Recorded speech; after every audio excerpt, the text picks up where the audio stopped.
Hello, Comp 1. You know, this wouldn't be a full-service English class if I didn't invite you to think ahead a little bit to the course that's going to follow this one at Central Lakes College. Almost everyone who takes Composition 1 ends up taking Composition 2 as one of the requirements for their AA degree.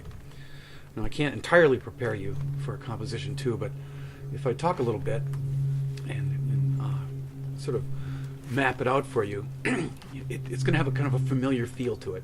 Let's circle back to the fall when we were talking about those modes of modern writing when I was up on my neighbor's farm with those cows.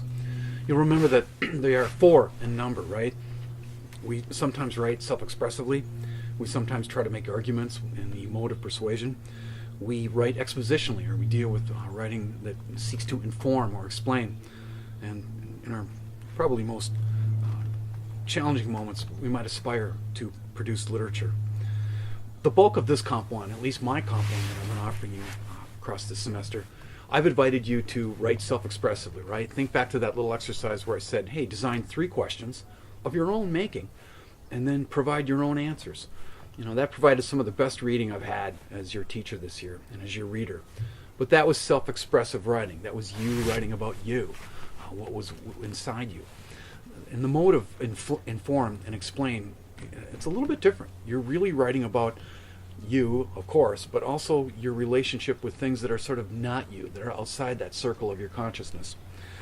And I just want to give you sort of a little pep talk, give you kind of a stance for facing Comp 2. You can walk in there and go, oh my gosh, here's another requirement at Central Lakes College, but if we think about it in the right way, I think by the end of this video you'll see that you're going to have a kind of freedom in Comp 2 that's not very often had in college and university classrooms that I've been around. Now, the first distinction I want to make at Central Lakes College, actually the first thing I want to say, is that there's probably 10, 12 English teachers teaching Comp 2 at Central Lakes. They're all going to do a good job for you. But in my years at Central Lakes, I've observed, to begin with, the Comp 2s fall out along 2 different types, so to speak. Some Comp 2s are very open-ended. Other Comp 2s, mine for instance, and I'll talk about that in a minute, are thematic. They have a thematic concern. And I think you're going to be happy in either place, but it kind of depends upon what kind of learner you are and how you want things structured. So ask around. The open-ended Comp 2 is not personally the way I would go. I'm not going to be the saboteur of those teachers. But I have done that in the past, walk into a room and said, hey, write a research paper about anything you like. For me, that has resulted in a little bit of chaos, and it's not a secret that I have to work on holding things together. It does, for instance, produce a lot of disease papers, and as a hypochondriac, I don't need to read any more disease papers. How else would I know, for instance, that there are over 120 different types of brain tumors, most inoperable? One makes you smell burnt rubber, so every time I smell burnt rubber, I'm walking around thinking, man, do I have that kind of brain tumor? For me, I like a thematic concern. I like a kind of a constraint, if you will, a kind of circle. And I do my best to create a discourse community, and I get people writing, not necessarily, of course not about one topic, but a group of topics. Personally, what I do, well, at least in my first year at Central Lakes, I had several Comp 2s. I had 3 of them called The America of Mark Twain.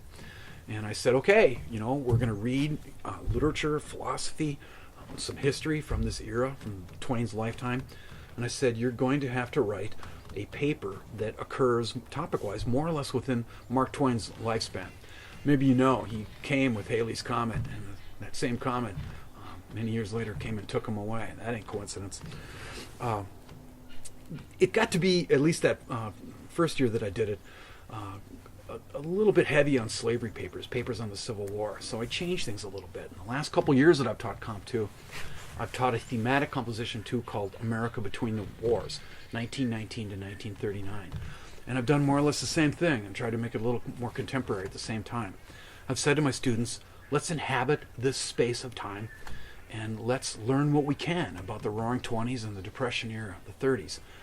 At the end of the semester, I invite all my students to present their papers and talk about them for a little while, maybe 5-6 minutes. And then we learn from each other. A lot of people follow me into Comp 2. I'm not bragging, but next year in December. My Comp 2s will fill up pretty quickly, so if you want to work with me again, I would just love to be your teacher. Shoot me an email or give me a call. See what we can do to get you in there.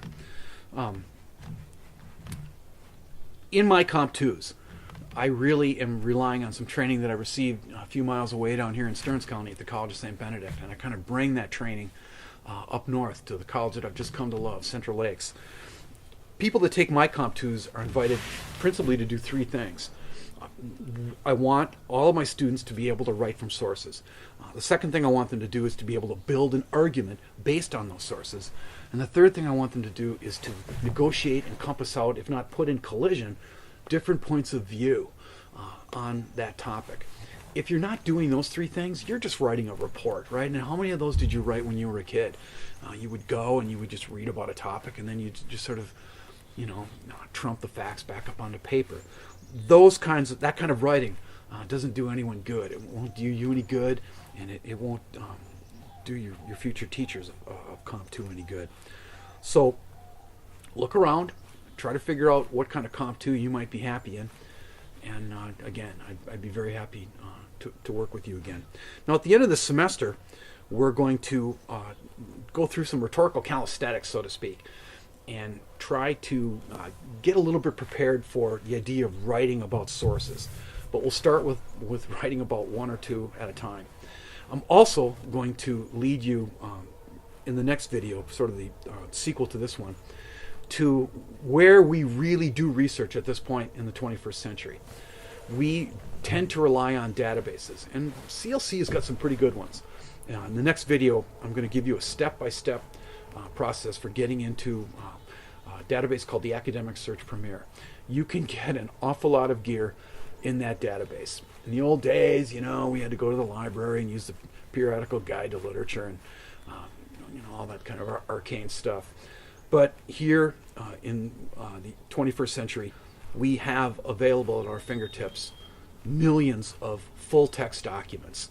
And I'll walk you through how to get to Academic Search Premier, how to conduct some basic searches, and I'll show you how to get to what I think are the preferable way to go, PDF files.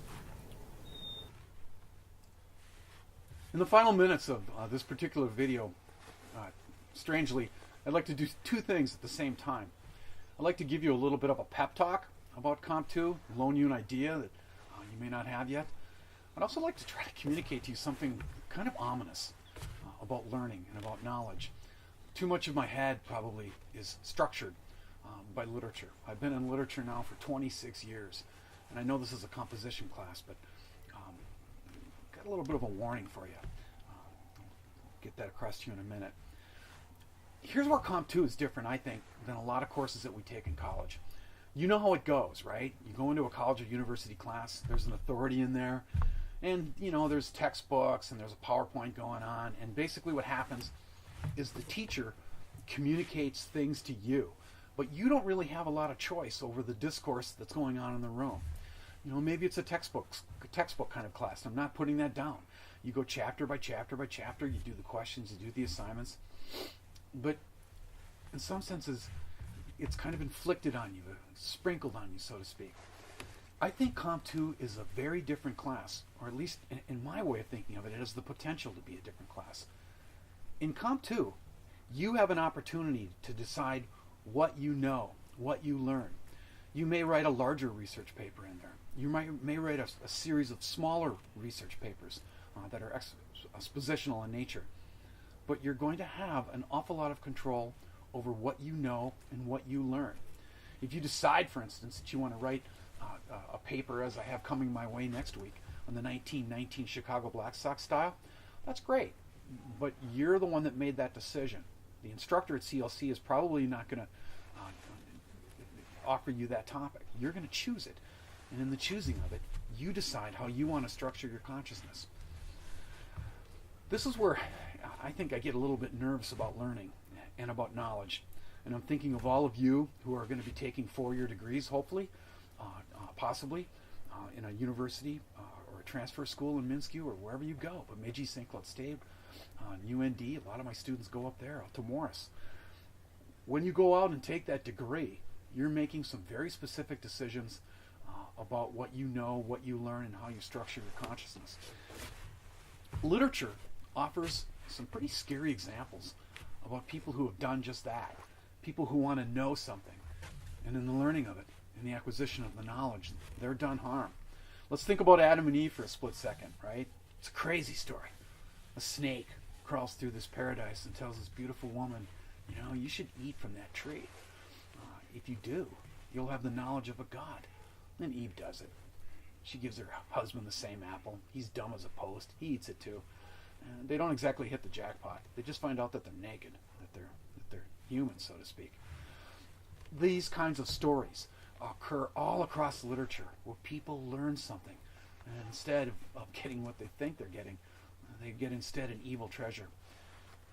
I'll end this video by pointing to an unbelievable legend in European literature, and that's the tragedy of Dr. Faustus.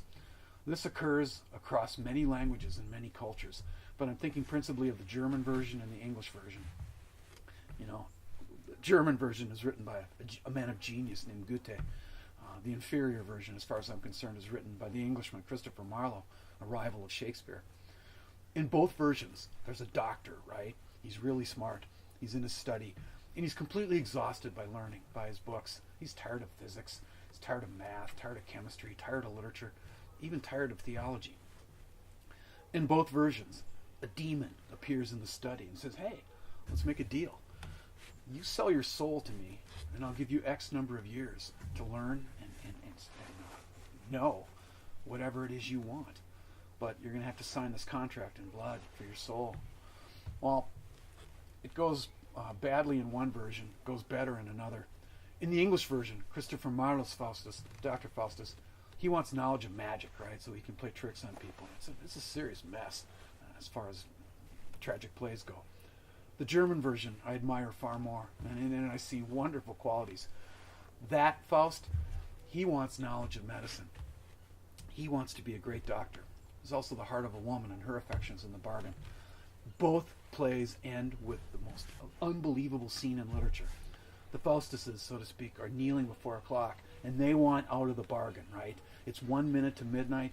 The contract for deed's about to come due, and they both want out. In the English version, the Faust is torn asunder, right? Dragged off to hell by demons. But in the German version, in the version of Goethe, Faust is freed at the end. Angels grab him and take him off to heaven. They get him out of it. I don't think it's an unimportant question to ask anyone who's wanting to learn about anything. And that question is, hey, are you making any Faustian bargains? What kind of bargains are you making with the knowledge that you want to acquire? Not everything we learn is good for us. And it's kind of an ominous sounding way to end this video, but I guess I want to speak ominously. Good luck in Comp 2. I hope to see you in mine. I tend to have them in the spring, 2 or 3 sections. And in this next vid, the sequel to this one, we're going to take a look at how to get into the expanded academic index and how to get our hands on real sources that are peer-edited, peer-reviewed, probably sponsored by an institution, instead of all that crap that's out there on the internet, okay? You just can't write papers with those websites. They're useless. They're often anonymous and sometimes spurious. See you in the next vid, Comp 1.